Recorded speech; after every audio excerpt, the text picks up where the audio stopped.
Ano sa ganito? Ano sa ko nagwali dre? Sunday afternoon, I'm preaching about the church. So wala ko kahuman ato na yung padayunon. So akong gihangyo ang tanan sa pagpanindog. In Acts chapter 2, verse 41 to 42. So niagi atong gihisgutan that the master of the church is Jesus Christ. No, ang tagiya sa church, ang atong gialagaran din sa church, dili ang tao, dili ang pastor, or anybody. You are serving a true God, nga mao si Jesus Christ. He is the master of the church. Now, you are fighting against the church, no, imong giaway si Jesus Christ. So, ang tagiya sa church si Jesus Christ. That the minister of the church is the pastor. So, atong basahon, Acts chapter 2, verse 41 to 42. So, ako'y mubasa lang, tanawan diya sa inyong gitindugan, Acts 2, 41 to 42. Then they that gladly received his word were baptized, and the same day they were added unto them about 3,000 souls. Sa diha nga dunay nidawat sa pulong sa Ginoo, no, nidawat sila ni Jesus Christ, and they were baptized, and the same day they were added unto them into the church, about 3,000 souls. And they continued steadfastly in apostles' doctrine and fellowship, and in breaking of bread and in prayer. So let's pray. Our Heavenly Father, we thank you so much, O God, sa imong kaayo namo. Salamat, Lord, sa imong kaluoy. Salamat sa mga Kristohanon nga naakaron. Salamat, Ginoo, nga bisan sa ilang kabisi, became aron maminaw sa imong pulong. Ako nagpray, ikaw mag-bless kanila, Ginoo. Bless their heart, O God.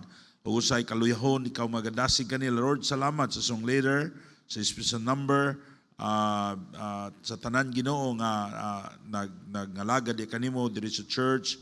Ikaw magapanalangin kanila. Lord, bless this word nga akong iwali karon. Wala ko'y mahimo kung wala ka. Tanan akong ipangayo. In Jesus' name I pray. Amen. Daghang salamat. Palihog mo og lingkod. Okay? So, the church. Number one, the master of the church. Ako lang i-review ang 2 points because ako na ning nawali ni agi nga atong agi pag yun nga na Sunday. Now, the master of the church is the Lord Jesus Christ. Ato na makita sa Colossians 1:18, Colossians 2:19, Ephesians 22 to 23. So, okay. There is sa Ephesians 22 to 23. I'm going to read it again aron na inyong yung makuha, no? Nang buot na ako ipasabot in verse 22, Ephesians 1:22. Review rin nato. He had put all things under his feet and gave him to be the head over all things to the church.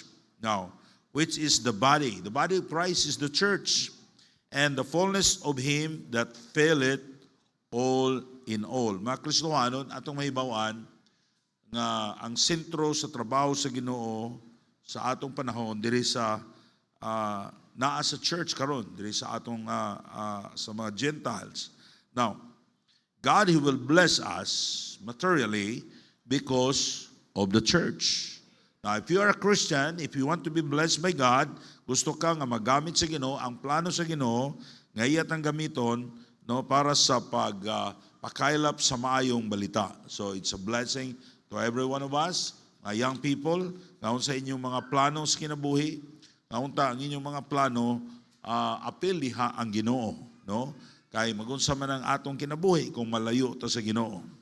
Okay, so number one, the master of the church. And then number two, review rin siya. Now, the master of the church, we should obey him. We should obey the Lord Jesus Christ. Letter A. Ato siyang sundon. Ato siyang alagaron. In John chapter 14, verse 15, if you love me, keep my commandments. Kung gihigugman nato ang Ginoo, ang agalon sa church, atong siyang sundon ang iyang pulong. And then, letter B, we should serve Him. We should serve the Lord Jesus Christ. No? Ato siyang alagaron, wala na lain nga Diyos sa ragyod. ang atong Ginoong Hesukristo ang usara gyud Dios wa ni lain. Na in 1 Thessalonians chapter 1 verse 9, for they themselves show us what manner of entering into He had unto you, and how turn to God from idols. Sa dihang nga na-save sila, ilang gitalikdan ang mga idols, mga Diyos-Diyos, and serve the living and true God. No? Ang mga taga Thessalonica, human sila na-save, na membro sila sa church, mibiya na sila sa pagsimba sa mga Diyos-Diyos. So mga Kristohanon, if you truly save, na membro na ka sa church, dili na ka mo appeal, no? Sa mga Diyos-Diyos, no? Di na po appeal o posisyon, no? O unsa diha ang kalihukan sa mga Diyos-Diyos. Now, let us say, we should love Him. Atong higugmao na Ginoo. Love Him with all your heart and soul, our mind, our strength. Kung imo ning mahimo ang paghigugma sa Ginoo sa labaw sa tanan, imong unahon ang pagsimba. Amen? Maigsoon ko sa Ginoo, ang Diyos mo'y tagiya sa tanan. He can bless us. Labaw sa imong ginahuna. Kung imo lang tumano ng Ginoo, gamhanan siya. And then in Mark chapter 12, verse 30, and thou shalt love the Lord thy God with all thine heart, with all thy soul, and with all thy mind, and with all thy strength. This is the first commandment. Okay? And then number 2, the minister of the church. Now, the pastor. Now, in Jeremiah 3:15, and I will give you pastors according to mine heart, which shall feed you with knowledge and understanding. Ang Ginoo maghatag na dili kita magpili, kung ang Ginoo magpili nato, no, maghatag nato pastor. Ang pastor importante kayo ni sa kinabuhi sa Kristohanon. I'm not here tonight kung walay mga pastor nga gigamit sa Ginoo to mold my life, mga tao nga gigamit sa Ginoo mag-disciple nako, mausag kamo sa inyong kinabuhi. That I'm saying, no, usahay dunay mga alagad sa Ginoo, na usahay mo ikaingon ang mga tao mahilayo sa Ginoo. But di nato di nato ikalimod ato nakita bisan usahay, no, karon nga panahon daghanang mga badlungon nga mga alagad sa Ginoo. Pero igsoon ko siya, dunay mga daghan nga mga tao that are willing to die para sa buluhaton sa Ginoo. And thank God sa ilang nga kinabuhi. No, so we need to respect them, to honor them. In Ephesians chapter 4, verse 11 to 14, and He gives some apostles, some prophets, some evangelists, and some pastors and teachers. The purpose in verse 12, for the perfecting of the saints, for the work of the ministry, for the edifying of the body of Christ. You know, the body of Christ is the church. Ang Ginoo naghatag sing mga pastor, mga teachers, aron mo edify sa church, magpalambo sa iglesia. Now, letter A, you should esteem him very high in love. Dapat dapat ang pastor ato siyang pagkatiwalaan, no? O ato siyang saligan sa iyang pagdumala sa church. And then we should honor him and provide adequately for his material needs. No, ako nang giingon ninyo na pinalang katuig gusto nag-ampo gawon ta ko, pero murag ma-extend siguro ko niini. Kung ako lang pabuton nindot nang ta kayo lain na ang magpastor dinhi para naapa ko maka-guide niya. Apan di ta magdali kung unsa itugot sa Ginoo, no? We should honor him and provide adequately for his material needs. So, kung ugaling ang mapastor dinhi, ako nag-ampo magyud ko naa sa akong mga anak ang magpastor diri, no? Pero di ta kabuot man sa Ginoo. So we need to accept that. Pasig si Brother Amin ang mapastor dinhi, wa ta kabalo, di ba? No? So importante kayo nga ang iyang magawas og sa akong mga anak, no? Kaya naaman na sila negosyo, no? Kung ang inyong pastor walay negosyo full time, dapat inyo siyang masupply ang iyang panginahanglanon. Amen? No? And then Letter C, we should remember him, obey him, submit to him, pray for him, and be on speaking terms with him. So, the word remember, ato siyang inumduman sa atong abundance o sa mga panalangin. Dili lang madumduman na to ang pastor kung naatay problema. Tawagan ako si pastor. Pag panalangin, tumdumon niya po nato ang pastor. Amen?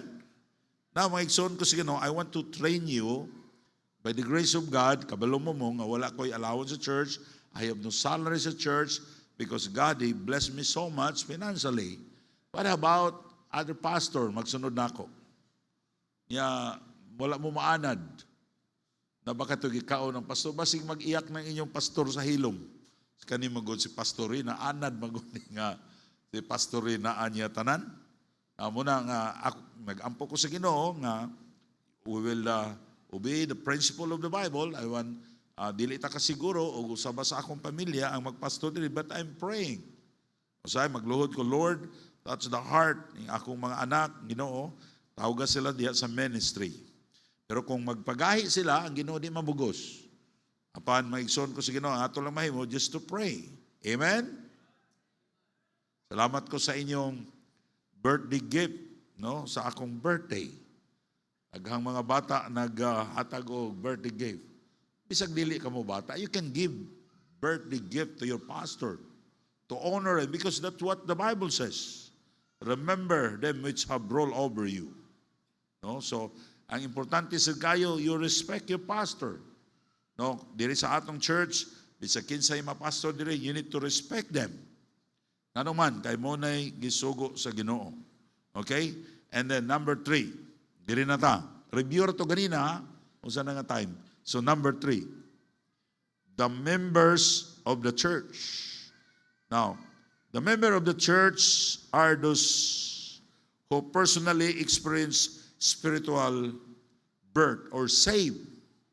No, mo ginay members sa church luwas, and then nabautismohan siya, scriptural baptism. Mo nang magbautismo, pangutanon ka mo nga kanus ka naluwas na ka Brad, kanus ka naluwas.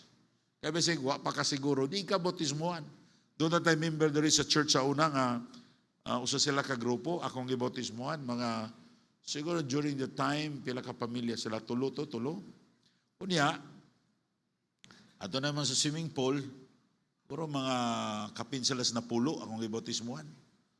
And then they are members of another group, no, nga walay kasiguruhan sa kaluwasan. And then diri ako na daan sila gi-explainan, Bible studyhan. O siguro na pastor. Pag abot ako sa swimming pool, akong gingnan. Siguro na ka nga muka kamatay nimo moadto ka sa langit nga luwas kay sa wala pay siguro pastor. May balik na sad mi dito sa kuan. Ibalik na sad mi dito sa kining payag. Ako na sa silang gi-explainan. Hantod nga nasabtan nila. And then I ask niya, pagdugay-dugay na sa kami, Brad, grabe gina kung in-explain mo kasiguruhas kaluwasan. Grabe ko, dugay kay ka nakasabot. Ingon siya, bata pa manggugo pastor. Nagsimba na ko niya. Sige na ko nang madunggan nga ang kaluwasan di kasiguro. Muna mo balik sa ingon una, muna maigsoon ko sa Ginoo. Importante kayo sa tao nga maluwas, kunya mabautismuhan, adir siya mahimo nga membro sa church. Amen? Now, in Acts chapter 2, at nung ibasa sa una, 41 to 42, they that gladly received the word were baptized. If you are truly saved, kung luwas na ka, nakakaroon, pa ka magbaptize, dapat magpabautismo ka. Kay mo na'y usasad kailahanan nga tinuod ka na saved. And the same day, they were added unto them about 3,000 souls. Can you imagine that? Kita, wata kaabot kay direk 1,000. Pero, siyang nagwali sa Apostle Peter, 3,000 souls. Nakaadto ko aning lugar nga, din siya nagbautismo. No? Kami ni Jima. Nagtanaw ka aning lugar. Grabe, 3,000 souls. Sa lang, no? Kapabaptize nila. And they continued steadfastly. Human sila na bautismo, wala na sila ingon nga namiya, kundi nagpadayon sila nga nagking-fellowship, nagsimba matag Domingo, and they continued steadfastly in the apostles' doctrine and fellowship and breaking of bread and in prayers. Mga igsoon ko sa Ginoo, fellowship, it is biblical. Amen? Muna maayo ng fellowship, makapadasig na, basta dili lang manglibak. Ha? Amen? Magdinasigay lang. So, we have a family camp. I encourage you, fathers, mothers, please encourage your children to attend sa family camp. That's the time that we can fellowship one to another. No? Yan ay wali pagkagabi. Na ay dula. Hindi na mo mag-away lang sa dula. So, siguro maghimutag dali amas, Brother Ray Canido. So, ako din siyang kuyugon, siguro ugma. Kaya maghimutaguan ka ng need sa pickleball. Kaya mga tigulang, dula ng pickleball. Inana ko si Gemma, magdula na kag pickleball siya. Di ko, ako'y time. Igutudluan ta ka. Pero hadlok na siya, ako'y mutudlo, kay stricto daw ko kayo. So, we have a fellowship. Amen? Ingon sa Bible, ang church nag-fellowship. So, padayon sila sa ilang pagsimba. Maybe Thursday or Wednesday service na sila. Domingo sa buntag, Domingo sa hapon. Not only that, nag-fellowship sila sa mga Kristohanon o diha sa pag-ampo. And importante kay mga igsoon ko sa Ginoo, we continued steadfastly in apostles' doctrine. And wala sila mubiya sa pagsimba. No? In verse number 45, and sold their possession and goods and parted them to all men as every man had need. During this time, ang church sa Jerusalem, they're under persecution. They were killed. Madakpan sila, mahibalogay sila, nga members of the church, dakpon sila sa mga tao. Prisuhon sila. Patyon sila. Usay ipakaon sila sa leon. Usay ibitayon sila. Can you imagine? But these people, wala sila mo quit. Nagpadayon sila sa ilang pagsimba, pag-alagad sa Ginoo. O ilang gihimo, no, ilang gibaligya ang ilang posisyon aron ilang itabang sa church. Kaya mga tao tuwa na sila in one place. Kaya masipti man o magkuyog tanan. No? Kaysa mag-inusara ka, way makatabang ni mong dakpon ka. Now, nagpadayon sila. Say, grabe ang naagian sa mga Kristohano. The first century church, grabe yun ang mga persecution, ang mga pag-antos nila, but they never quit. And because of that, naatay church diri sa Pigkarangan. Ang church mawala, di dako. Kaya doon na tayo mga forefathers, they continue serving the Lord. Napadayon sila sa ilang pagsimba, bisan sa kalisod, sa kawaladon. Paigsoon ko sa Ginoo, muna kita mga Kristiyan, kinimportante kayo na magpadayon ta sa atong pagsimba sa Ginoo. Pag-alagad sa Diyos, pagdinasigay diya sa fellowship, aron madasig ta sa pagsangyaw sa mayong balita. Letter B, members should be careful about their testimony. Amen? Christian, if you are a member of the church, importante kayo, una sa tanan, a member should faithfully support the church with their prayers and ilang presensya diha sa pagsimba ug diha sa ilang paghatag. And ikaduha, members should be careful about their testimony. Kay kitang mga Kristohanon, no, ang mga tao nagtanaw nato. They don't believe the gospel kung makita nila ang atong kinabuhi.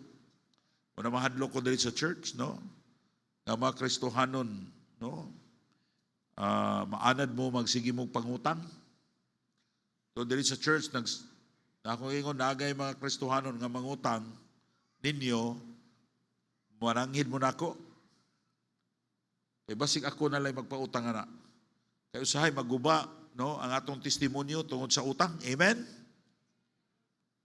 Parang mo amen? Amen?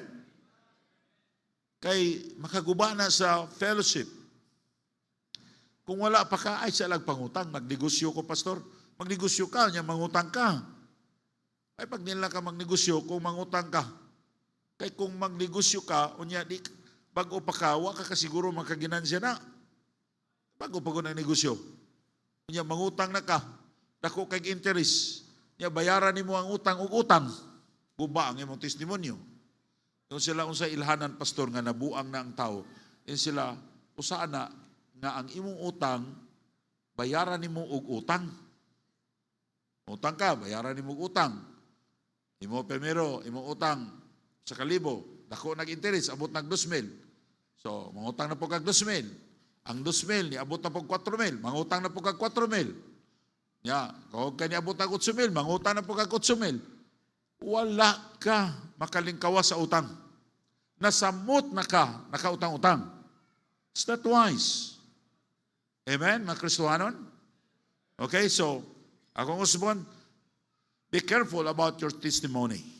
Usa niya na, maguba ang atong testimony, kanang magsigitag pangutang. Mahadlok ang mga tao nato. So, ginaban, magkinabuhi ta nga kontento, unsay gihatag sa Ginoo ato ng pasalamatan sa Ginoo. Amen? Pastor, I want to do this. Magtigom ka. Magtigom sa. Gusto ko, pastor, magsari-sari store. Magtigom sa kag kapital. Dili ka kay, kung mawala ang imong kapital, at least normal ra ka. Kaya kung mawala imong kapital, niya inutang, na, pwede ng problema. May stress na ka na. In Matthew chapter 5, verse 16, let your light so shine before men, that they may see your good works and glorify your Father which in heaven. No? Maigsoon ko sa let your light so shine before men, that they may see your good works and glorify your Father which in heaven. Atong ipakita ang atong kahayag. The Lord Jesus Christ is the light of the world. O kining kahayag, kining kinabuhi ni Christ ato ning naangkon. Kung makita sa mga tao ang atong good testimony, makita nila si Jesus Christ sa atong kinabuhi. And then they will follow our faith. They will accept the good news. They will believe the good news and they will be saved. Hapit na gyud mo balik si Jesus Christ. Gamay na lang mga panahon. The sign of His coming, na. Karong Sunday afternoon, magtudlo ko og second coming, the event of His coming. So, Brother Jolly, giridi na to nimo ha? Salamat ko ng Brother Jolly, no, siya'y magtrabaho ato. Si Jan pa sa unang kagaanan ang nagtrabaho ng uban, no, ng mga research. Salamat ko karon na sa computer, madali-dali na ang pagtuon. So, we talked to some pastors because I don't want nga usa na akong likayan magtudlo og second coming kay very usahay dili magkauyon ang mga pastors ni ana. Ana mag-cause og troubles igon si Pastor Chody. Kung magtudlo ka na basi mag naiuban masuko nimo kay di mo pareho inko akong gitudlo kana na mas Bible. Kanang ato ramang doktrina di ko maghimog ako no?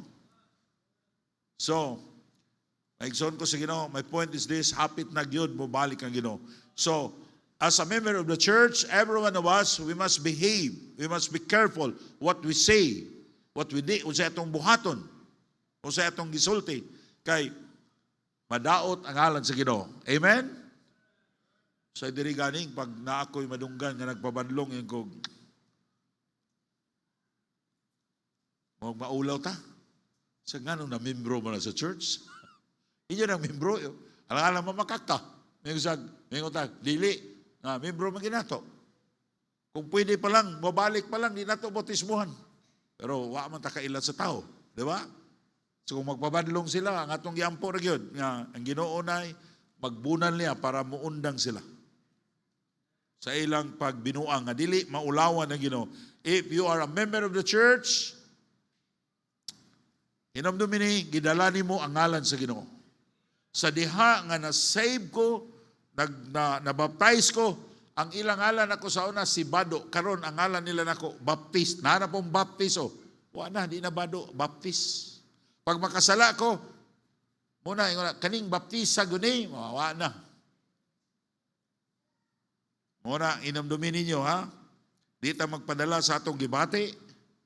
Usay ka mo, kung doon na mo yung mga giawan, nag-away mo sa inyong bana o asawa, don't post sa Facebook. Member mo sa church, ayaw niyo pakaulawi ang Ginoo. Pag-istorya dahil mo. So, nang i-post ka niya, akong bana, kabati, labaginig naong. Yan, naratapad niya. Nito pagbugi po sa Facebook. Tapos po ng bana, kaniya akong asawa, gipikot magugkuhanin niya. O niya, nakitaan na dunggan sa silingan. Nakitaan. Nakitaan sa membro sa church. So kung di mo gusto maulawan, please have a self-control. Amen? Kung masuko mo, dapat ayuhon ako pagkasuko, di ko magpakasala. Kaya mo na gisulti sa pulong sa Ginoo. Di na ko pakaulawan ang Ginoo sa akong kinabuhi. Amen? Young people, behave mo diyan sa eskwelahan. Study hard. Try na magtuon yung ka. Doon ako'y amigo, ingon siya na ako.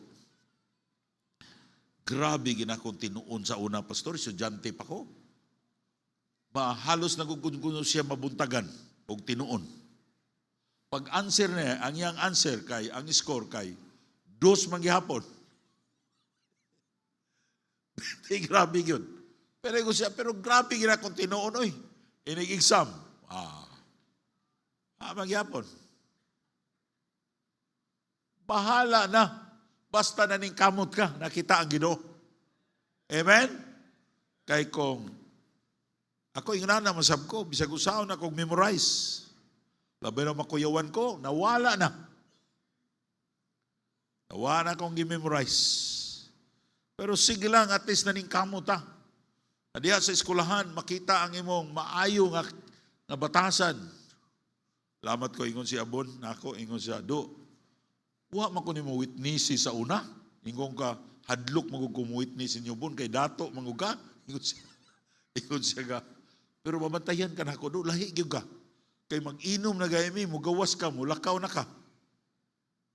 Pero at least nakakita siya nga, di ko ma-appeal sa kabuang nila. Kung unsa na ilang gihimo, nga di na maayo, mulakaw na ko. Now, mga igsoon ko sa Ginoo, importante na, just remember it, you are a member of a church of God. Your testimony is very, very precious in the sight of God. Maybe your relatives, di sila malawas because of your testimony, nga di maayo. Daghang mga Kristohanon, kung sa ilang testimony nga musimba gid sila, daghang mga tao na saved. Na 1 Timothy chapter 4, verse 14, neglecting not the gift that is in thee, which was given thee by prophecy, with lying on the hands of the presbytery. Okay? Now, ang authority ni Timothy, gikan sa Diyos, o gihiusa sa mga elder sa church. In verse 2 Timothy chapter 1, verse 6, whereby I put thee in remembrance that thou stir up the gift of God which is in thee by putting of the hands. No? O ika-upat, katapusan. Una, the master of the church. Ang master si Jesus Christ. The minister of the church is the pastor. And then, the member of the church, importante ang member sa church, ang member sa church, importante kayo nga at atong hinumduman nga ang iyang responsibilidad mo support sa church sa iyang pag-ampo, sa iyang presensya sa pagpanimbahon. No, kay kanang inyong presensya dako kayo na siya katabang diha sa church. Kay dili ko magwali diri kung way magsimba, alang-alang na magwali ko akro sa. No? Kung makita nato ang matag Kristohanon sa simbahan, madasig na sila. O dili lang sa pag-ampo, sa presensya sa pagsimba, diya sa atong paghatag. And then, members should be careful about their testimony. And then members should discover spiritual gift and use it to serve the Lord. And then number 4, the mission of the church. Now in Matthew chapter 28, verse 18 to 20, And Jesus came and spake unto them, saying, All power is given unto me in heaven and in earth. Go ye therefore and teach all nations, baptizing them in the name of the Father and the Son and the Holy Ghost, teaching them to observe all things whatsoever I have commanded you, and lo, I am with you always, even unto the end of the world. Amen. Now, the mission of the church is mission. Ang mission sa church, maunang mission. Our main goal is to preach the gospel to the whole world by supporting, pag-support sa mga missionary financially, pag-ampo nila, and by sending missionaries. No? Ang atong church nag-pray ta that we can send local and foreign missionaries. In Mark 16:15, and it said unto them, Go ye into all the world and preach the gospel to every creature. So literally, we should be focused. Ang focus sa church to evangelizing sinners. So there is atong church, dapat ang mga Kristohanon, we preach, we encourage sa atong members sa church to soul winning. Now, Christian, dapat mag-soul winning kita. Amen?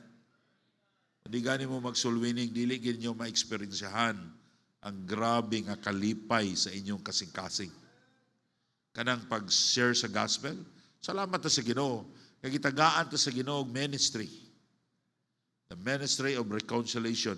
The ministry of telling the people about the Lord Jesus Christ. Ang atong trabaho is to share the gospel. It is not our work to save. It is the work of the Holy Spirit to convict, nga abrihan niya ang unahuna sa tao nga makasabot. Kay kung ang tao dili abrihan sa balang Espiritu Santo, ang iyang unahuna o iyang kasing-kasing, dili o dili siya masave. Bisag kung sa pa nimo ka maayo mo explain, bisag kung sa pa ka handa sa maong tao, but it depends about the power of the Holy Spirit. So, Christian, don't be afraid in telling the gospel. Ayaw pagingon nga, Pastor, di na mo tuon ako. It is not you nga muluwat sa tao. It is the Holy Spirit nga mo convict sa makasasala. Doon tayo stop din sa una, masuko siya kung ang bisita sa iyang kauban mo forward, mo dawat sa Ginoo. Iyang kasabaan, ingon siya nga, wanong manin mo na ayuha og soul winning? No, bisag kung saan pa ni mo ayo ang maong tao, kung wala na nakasabot, ang balang Espiritu Santo, wala kayo niya, wala mo trabaho, niya anang tawhana, wala tayo mahimo. So, just wait and pray. And pray. Pastor, nga namang di man mo trabaho ang Holy Spirit. Isang amaong kasing-kasing sa tao, gahi kayo. Don't say doubt of the Word of God. We need to pray. Kamu siguro, na-save mo, kaya doon na mo yung mga parente nga nag-pray, nga maluwas mo. It's the same. Ang ato lang trabaho is to share the gospel. Tell them about the Lord Jesus Christ. And then letter B, we should prevent edifying sin. Help other believers in the church to grow as a Christian. There is a church, dili ta magnilibakay. There is a church, magtinabangay ta. Doon na tayo mga weaknesses. In order to be used by God, no, sa pag-share sa gospel in the future, dili ta perfecto, somebody will going to help us. Somebody will become our model. No? Makita nila nga inaana na dahi, no? Bisag awayon, magpailob lang. In Romans 14:19, let us therefore follow after things which make for peace, and things wherewith one may edify another. No? In Romans 15:2, let every one of us please his neighbor for his good to edification. And Ephesians chapter 4, verse 12, for the perfecting of the saint, for the work of the ministry, for the edifying of the body of Christ. We need to work hard and disciple others. Teach others with love. No, dili na to hukman ang tao. Insa dili gid siya. Kita ng mga Kristohano, dali kita mo judge sa katao. Wagi na siya. Di ginagamiton sa Ginoo. Ako, daghang kong mga nadungog ni Ana sa una nga, dili gina siya gamiton sa Ginoo. No, you are wrong. Kita tanan di tangayan gamiton sa Ginoo. Amen? But because of the power of God, kung ang pulong sa Diyos mutubo sa atong kinabuhi, we need somebody to help me. You need somebody na mo pray ninyo, mo tabang ninyo. Ang gusto sa Ginoo nga gamiton ta pagtabang sa uban. Pag-edify sa uban and exalting the Savior. In 1 Corinthians 10:31, whether therefore you eat or drink or whatsoever you do all to the glory of God. How to exalt the Savior? We put Him first in our life. Dapat diri sa church, dili ang atong kaugalingon, ang atong ipataas. O dili the Lord Jesus Christ. Di ta nato ilhon ang atong kaugalingon nga mao'y labaw sa tanan. Atong ilhon nga dunay mga tao kini sila na makita sila sa atong testimony and we can help them na grow sila spiritually. Now, you are commanded by the Savior to carry out the Great Commission. Stay focused, stay fervent, and stay faithful until the Lord Jesus comes again and take us home. So, we know that ang Ginoo hapit na mabalik. So kita mga Kristohanon, stay focused. Diha sa atong pag-alagad sa Ginoo. Let's pray. Our Heavenly Father, we thank you so much, O God, sa imong pulong. Ako nag-pray, nga ikaw magapanalangin niya ito, Ginoo. Na matag sa Kristohanon, we need to understand about the church. The church of God is your body. Kami mo yung mga matag-usa ka member ni ini. Lord, tabangi kami, Ginoo, ang among pagpangalaga diya kanimo din sa church, kau Ginoo mahimaya ka, o tabangi kami Ginoo, kami ang among kinabuhi, magamit diya sa imong buluhaton. Ita na akong ipangayo, in Jesus' name I pray, Amen. Okay?